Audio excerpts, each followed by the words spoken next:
Well, good evening. Thank you for coming out, and you probably didn't know what you were coming out to, huh?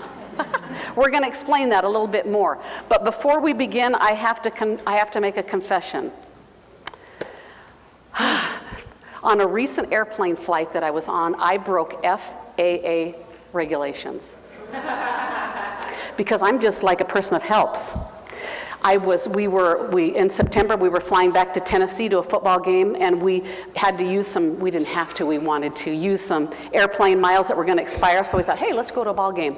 Well, when you use those free tickets, like it took us, once we left Eugene, 12 hours to get where we were going to go. So we were on our last little leg, changed the airplane, and of course I had to go use the restroom. Use the restroom, you wanted to know about that, didn't you? I have to tell this whole confession. And so I get in there, and the light's not working in the bathroom, and I'm jerking on the door trying to get the light in because it's dark. There's no windows in the airplane bathrooms. And finally the light came on, and then I went and I sat down, and we were sitting right back by the restrooms. So we get in and hook up our seat belts, and then the plane takes off, and the plane hasn't gotten already ascended to where it's going, and this lady up in the front of the plane runs to the back of the plane. She's going, I gotta go to the bathroom, I gotta go to the bathroom.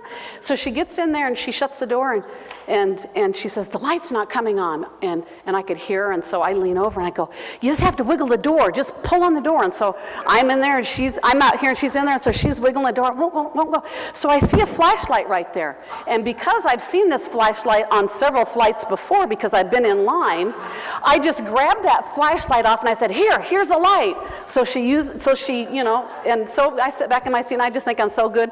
About 30 seconds later, the airline stewardess runs down the hall, bangs on the door, and he's banging on the door, and he goes, you are breaking FAA regulations, give me back the flashlight. And he is beating on the door. And I'm saying, she has to go to the bathroom. And I thought, that poor lady. And so about 15 seconds later, just a little crack in the door, and you see the flashlight coming out. And I go, what are you going to do to us? Eject us from the plane? And I'm thinking, oh, Sue, your mouth is going to get you in trouble. I tell you that because this weekend we're going to get you ready. We're going to make you so aware of where that light is. That light is in us. We're going to make it so aware that when somebody needs that light, you're going to give them that light of Jesus Christ. In Matthew 5:14 through 16, it says, you are the light of the world. A city on a hill cannot be hidden, nor does anyone light a lamp and put it under a basket, but on a lampstand, and it gives light to all who are in the house. Let your light shine before men in such a way that they may see your good deeds and glorify your Father who is in heaven.